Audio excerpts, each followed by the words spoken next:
Sejam bem-vindos e bem-vindas a mais um PT Pod, é o podcast do PT Piauí. A gente está gravando hoje, recebendo um grande convidado, que é o nosso amigo Dr. Tarcísio Barros. Nós pedimos aqui um auxílio da nossa inteligência artificial, doutor, para fazer uma breve apresentação. E ele fizeram aqui um grande resumo, né, que é um contrassenso entre grande e resumo. Hoje o nosso bate-papo é com alguém que une a prática jurídica, a paixão pelo ensino e uma trajetória de dedicação constante ao direito. Recebemos no PT Pod Dr. Tarcísio Augusto Souza de Barros, advogado com mais de 10 anos de atuação na área. Sua jornada começou em 2011, ainda como estagiário, quando teve seus primeiros contatos com as causas jurídicas. De lá para cá, ele não parou mais.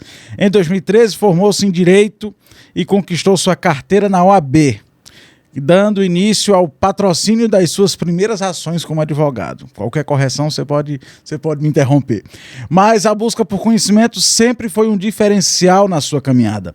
Ele se especializou em Direito pela UFP e logo depois foi aprovado no mestrado da UFMG. Foi em Minas Gerais que se aprofundou ainda mais na docência, atuando em cursos de pós-graduação e palestras por todo o país. Muitas delas no formato remoto, algo que incorporou à sua prática desde então. Hoje ele se divide entre os tribunais, entre as salas de aula e os palcos de eventos jurídicos, sempre com a mesma dedicação de quem acredita que ensinar também é uma forma de aprender. Hoje vamos conversar sobre direito, advocacia, docência e, quem sabe, até uma escapadinha para falar de esporte e boemia. Seja bem-vindo, doutor Tarcísio Barros. Muito obrigado, Alisson. Obrigado aí pela apresentação. Acho que foram muito generosos comigo, mas tem uma parte aí do meu currículo. Mas pense no inteligência artificial que é inteligente, viu? Fique à vontade para a parte da boemia e do esporte. Doutor, a primeira pergunta é: o que foi o 8 de janeiro na sua análise como operador do direito? O 8 de janeiro foi um domingo no parque em que senhorinhas iam com a Bíblia debaixo do braço fazer um passeio pela esplanada dos ministérios e Praça dos Três Poderes, ou foi mesmo uma tentativa de golpe? A pergunta ela é jurídica. Você está perguntando para um advogado. Sim. A opinião jurídica. Sim. Mas, em um primeiro momento, essa é uma análise política de uma situação que ocorreu. No 8 de janeiro, pessoas se reuniram para tentar praticar um golpe contra o Estado Democrático de Direito brasileiro. E isso é muito importante deixar frisado a palavra tentativa, porque o crime praticado é exatamente a tentativa do golpe. Não há o crime de incidência em golpe. Não tem como punir um golpe. Um golpe, exatamente, porque a partir do golpe de Estado muda-se o status quo, e aí a gente passa para um outro estado, uma outra forma, um estado de exceção, que não será punido porque foi praticado. Então, houve ali uma reunião, uma aglomeração de pessoas na tentativa de ferir o Estado Democrático de Direito para se inaugurar uma nova forma de organização aqui no país. Uhum. Então, essa desculpa de que era apenas uma senhorinha passando na igreja, pegando casos isolados para transformar a própria narrativa, dizer que era apenas uma mulher com batom, isso juridicamente não se sustenta. Aí a análise que era política, de uma conjuntura política, ela passa realmente para uma análise jurídica. A análise jurídica, até porque já há várias condenações, 381 condenações, salvo engano, é de realmente uma aglomeração de pessoas com um intento organizado e criminoso de tentar realizar um golpe de Estado. Então, não é um conjunto de senhorinhas, é, na verdade, algo orquestrado para que se atingisse o Estado Democrático de Direito brasileiro. Então, ali não foi apenas um grupo de pessoas. Ali tem gente que financiou, teve gente que planejou, teve gente que ajudou na execução, e muitos deles nem apareceram ali no ato, no dia de fato, 8 de janeiro de 2023. Como é que você, na sua visão jurídica, consegue analisar sobre os financiadores, quem planejou, eles estão hoje arrolados nesse mesmo bojo do processo, e quem estava no ato tem uma pena maior, uma pena menor do que quem planejou, ou é tudo mesmo pacote? Não, em tese, cada crime, cada pessoa vai ser responsabilizada na medida da sua culpabilidade. E aí, no caso, como existem financiadores, como existem organizadores, essas pessoas terão outros crimes associados a si. Ao que parece, as investigações apontam no sentido de 7 pessoas que foram cujas denúncias foram recebidas agora, estão sendo investigadas nesse sentido e serão julgadas pelo STF. Dentre essas pessoas, o ex-presidente Jair Messias Bolsonaro, ao que parece, o que aponta as investigações, estariam organizando esse evento, e aí, obviamente, como organizadores, eles não são meros partícipes, eles teriam aí uma culpabilidade maior, e aí na hora da dosimetria da pena, o STF irá certamente fazer incidir esse grau de culpabilidade maior no valor da sua condenação. Há uma crítica, inclusive, de um dos ministros do Supremo, pelo que se comenta na imprensa, de que a figura da Débora, acho que Débora do batom, cabeleireira, que estava lá e que pinchou a estátua que simboliza a justiça, com uma frase dita por um ministro do Supremo Tribunal Federal, num evento que perdeu o mané. E querem usá-la como símbolo de que as penas estão exageradas. Na sua opinião, há um excesso ou está conforme os processos dos quais ela está sendo acusada? Condenada, no caso. Aí existem 2 fatores. O primeiro fator é saber se a pena está realmente alta ou baixa.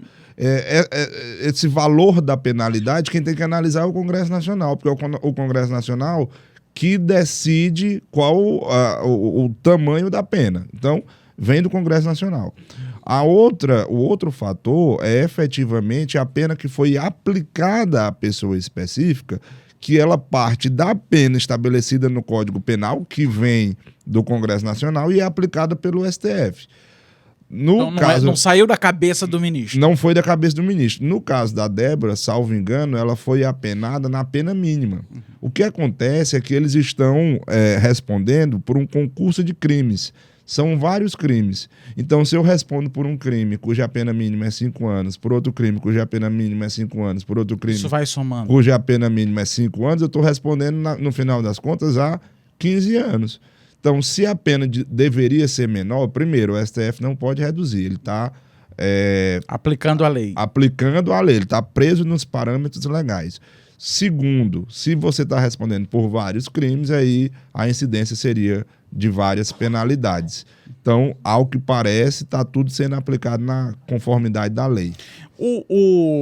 Eu vi algumas comparações que dizem assim, o fato de eu estar envolvido, né, de uma determinada pessoa estar envolvida num assalto a banco, não significa que ela estava exatamente no dia ou dentro da agência bancária. Ela poderia estar dando um suporte numa fuga, ela poderia estar informando os assaltantes. Então, é uma comparação que se faz entre o caso da mulher que apenas estava com batom versus o caso de alguém que estava apenas apoiando um assalto a banco.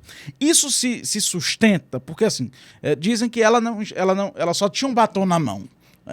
O crime dela foi estar com batom. De fato, ao que parece, ao que o entendimento do Supremo diz, não foi isso. Porque ela estava num grupo de pessoas que estavam tentando dar um golpe de Estado. É essa a análise? E cada pessoa participa desse golpe de uma forma diferente. Quando você se reúne em um agrupamento de pessoas cujo intuito é depredar o patrimônio público, invadir instituições públicas, com o intuito último de tentar praticar um golpe de Estado, você está participando. Obviamente, cada pessoa participa na sua medida. Então, é por isso que a gente diz, para cada um deve ser aferida uma culpabilidade. Eu não posso pegar todo mundo. Errado estaria o STF se pegasse todo mundo e aplicasse a mesma penalidade de uma só vez, sem individualizar. As penas elas têm que ser individualizadas. A cada delito, a cada infração penal, a sua respectiva penalidade. Agora, doutor, o 8 de janeiro foi a consumação de um plano, né? Foi ali o último ato de um plano, de uma tentativa de golpe. Nós tivemos em dezembro, parece que dia 25 de dezembro, dia 23 de dezembro, uma tentativa de explosão de uma bomba no aeroporto em Brasília. Nós tivemos no dia da diplomação do presidente eleito, então presidente eleito Lula, no TSE, uma também queima de carros, uma baderna em Brasília. Antes disso, no processo eleitoral, nós tivemos as blitz, a estrutura pública, a máquina pública sendo usada para modificar, para tentar alterar o resultado das eleições, fazendo blitz, sobretudo aqui na região Nordeste. Então, isso seria um passo a passo, caso não conseguissem vencer a eleição? Me permita até trazer para um momento antes. Quando o ex-presidente Jair Bolsonaro afronta as urnas eletrônicas, ele baixa a credibilidade do nosso sistema eleitoral como um todo, isso já é o início da organização, da preparação do crime. Assim pelo menos tem sido visto por boa parte dos juristas. E, ao que parece, há razão nessa forma de enxergar o caso. Não se tenta praticar um golpe de Estado do dia para a noite. Na verdade, essa é uma ação orquestrada e passo a passo. Entendi.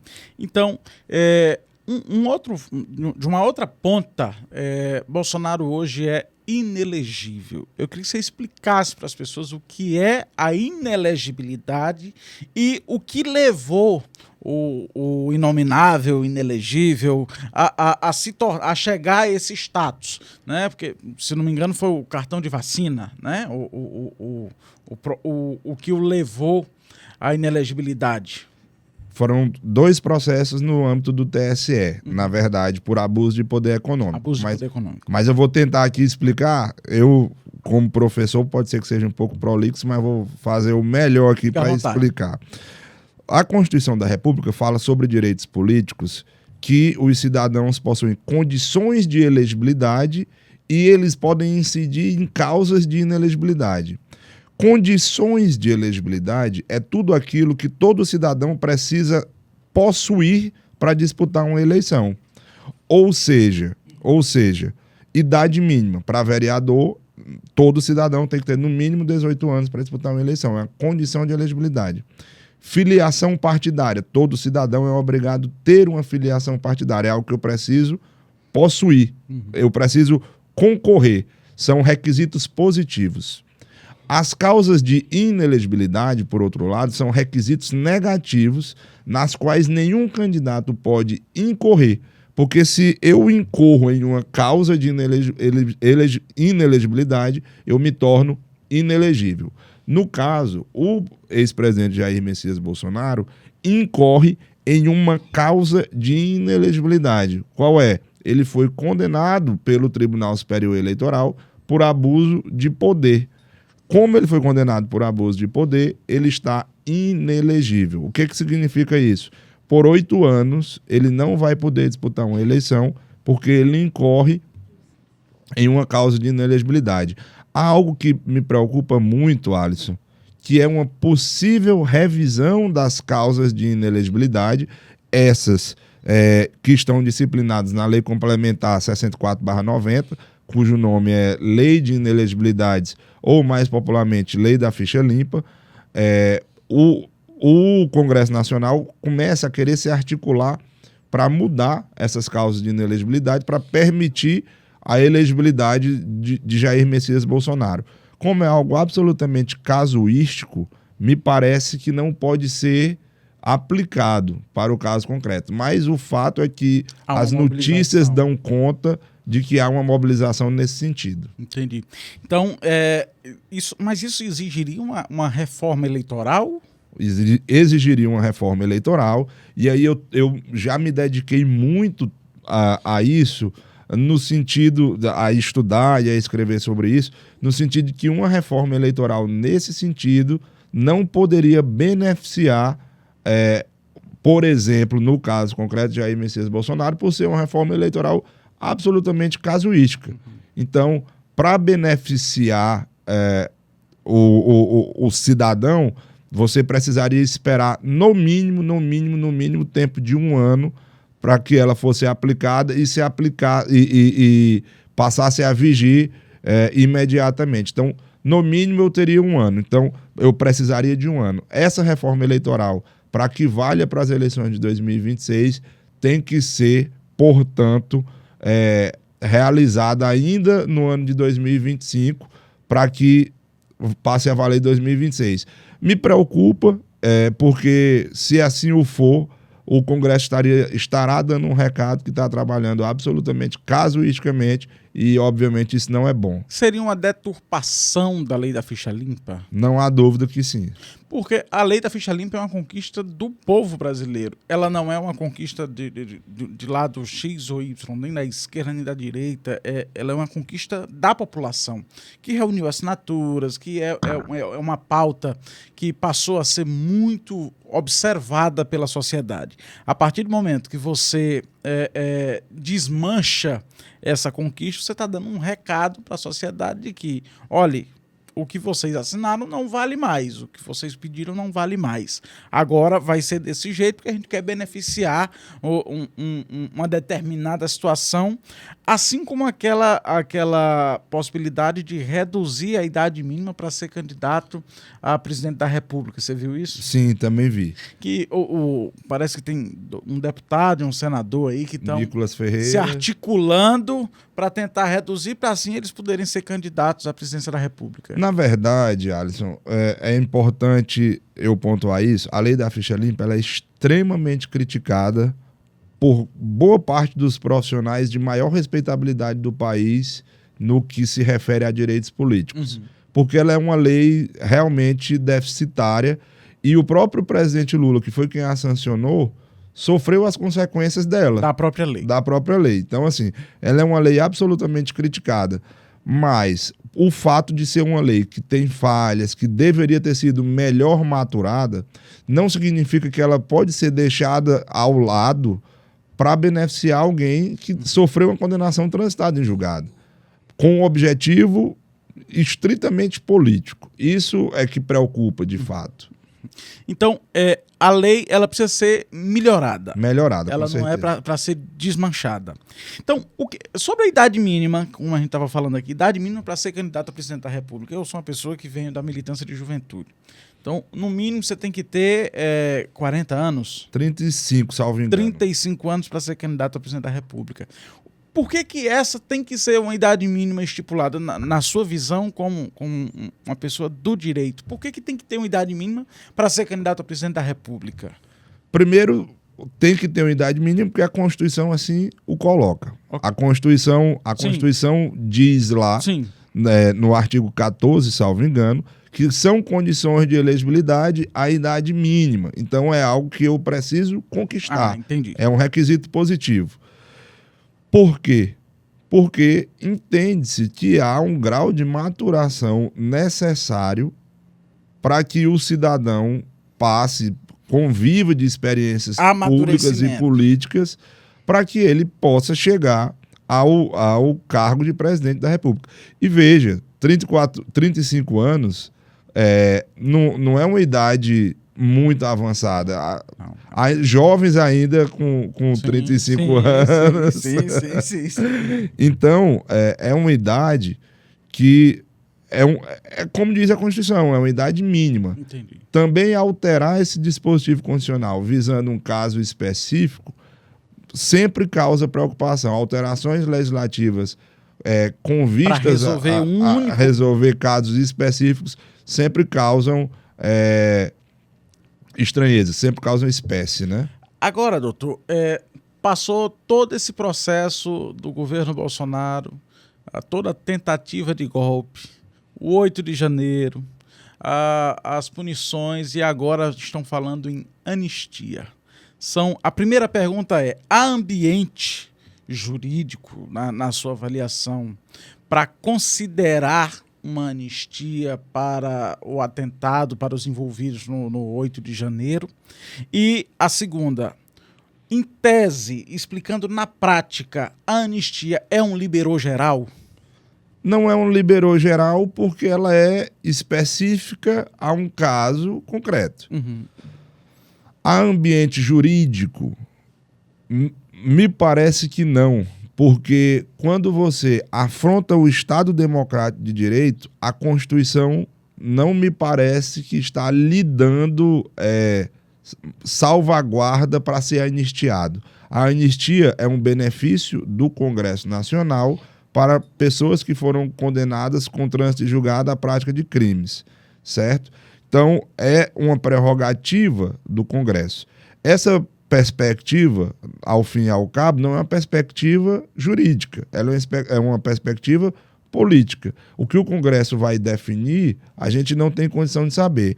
Agora, algo que causa muita estranheza é alguém que está sofrendo ainda, está passando pelo julgamento, que ainda não foi julgado, já pede por uma anistia. O passo seguinte. Já pede por uma anistia cujo o objetivo é exatamente o perdão político, jurídico-político, para a prática de um crime, da condenação de um crime transitado em julgado. Seria Me parece muito a confissão do crime. Parece uma confissão, então. Porque a pessoa já está dizendo que será condenada. Se está dizendo que será condenada é porque provavelmente praticou o crime. Entendi. Então, para acontecer a anistia no Congresso, precisa de quantos votos? E qual é o passo a passo? Talvez essa rotina legislativa ela seja um pouco mais demorada. Mas onde começa? Ela começa com um projeto de lei. Projeto de lei que está sendo já discutido no Congresso, já foi apresentado substitutivo do projeto de lei, e aí ele vai ser submetido à votação dos parlamentares e, caso aprovado, serão anistiados. Maioria simples? Maioria simples. Maioria simples. Eita, tá certo. Então, mas hoje o ambiente político, na sua avaliação, ainda não tem um termômetro para dizer se passa ou se não passa? Não consigo fazer essa previsão. Então, sem anistia.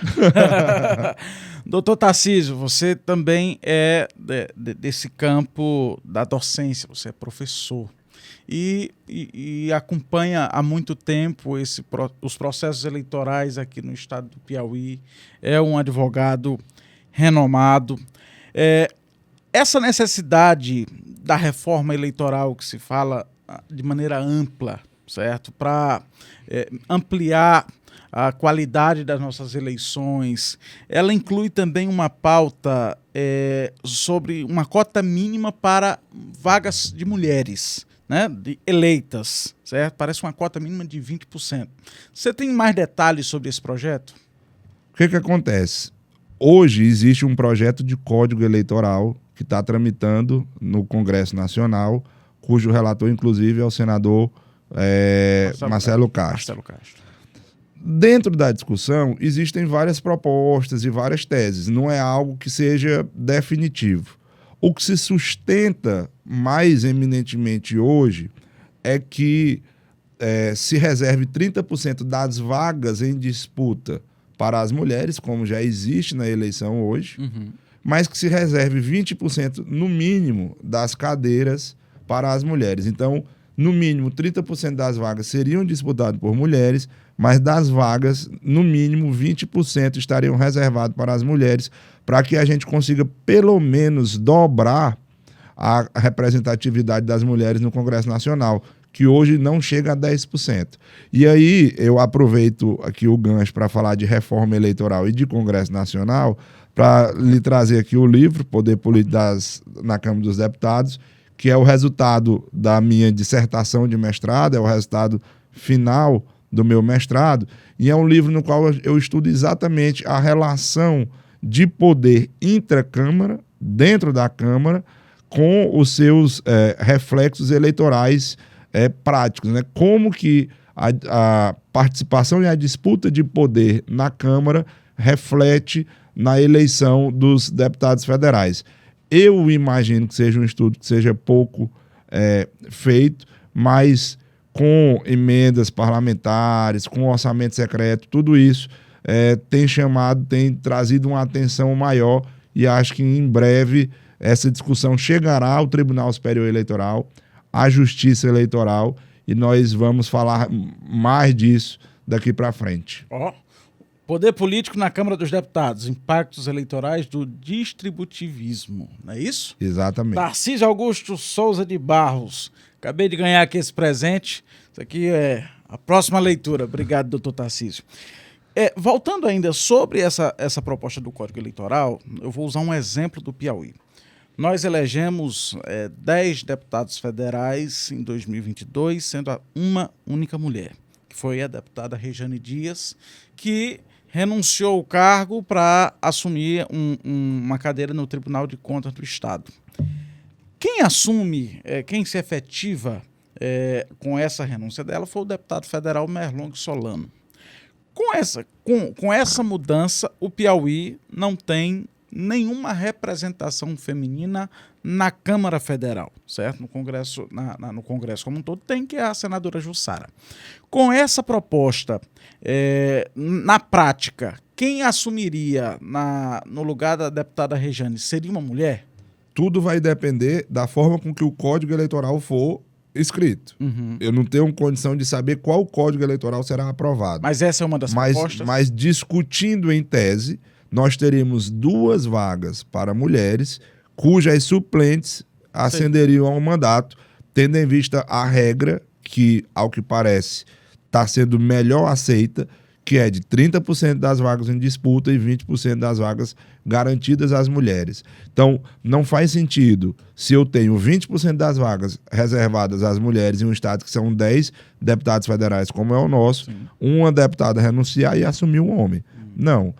Em tese, pelo espírito da legislação, que é o que parece será aprovada, que está sendo mais aceita entre os juristas, ascenderia a um mandato uma outra mulher.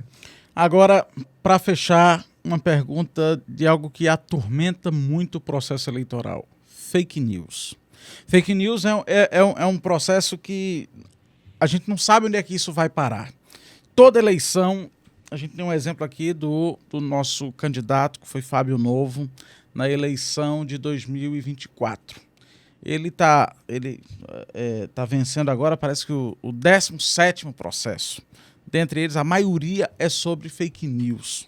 Fake news é uma mentira que se propaga no processo eleitoral com a finalidade de prejudicar aquele candidato.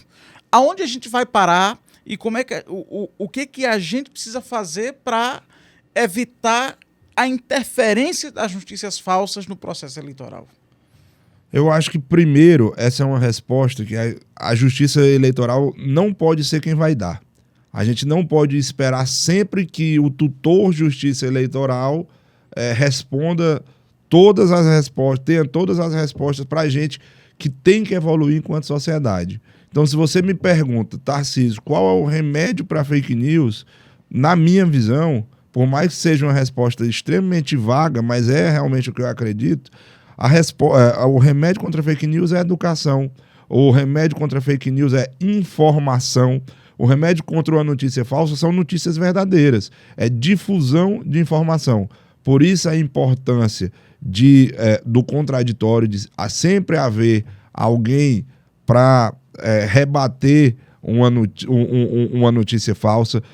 Por isso a importância do debate público, por isso a importância do jornalismo, da imprensa, das redes sociais, para que onde houver a difusão de uma informação falsa, no caso, possa haver sempre a difusão também de uma informação verdadeira. Agora, a Justiça Eleitoral tem sido rápida no processo, durante as eleições, sobre esse tipo de casos de fake news? A Justiça Eleitoral, Alisson, é extremamente rápida e célere.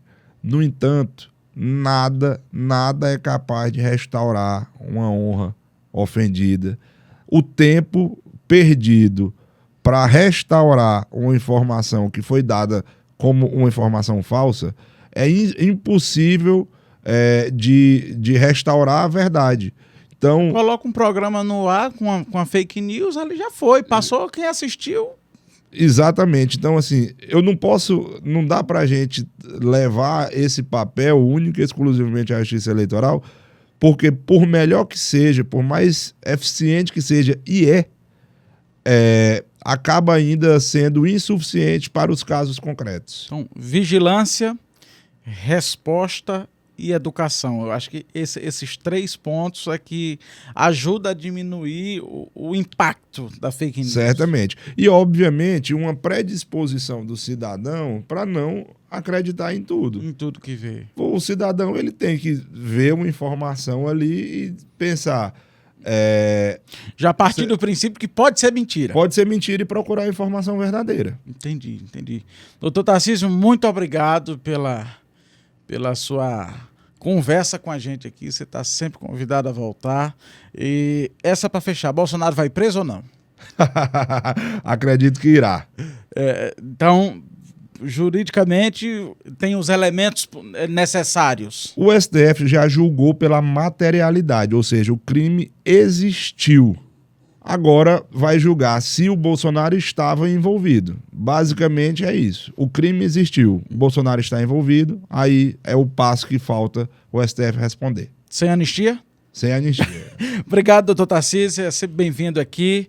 Vamos convidar mais vezes para tirar mais dúvidas aqui da nossa galera.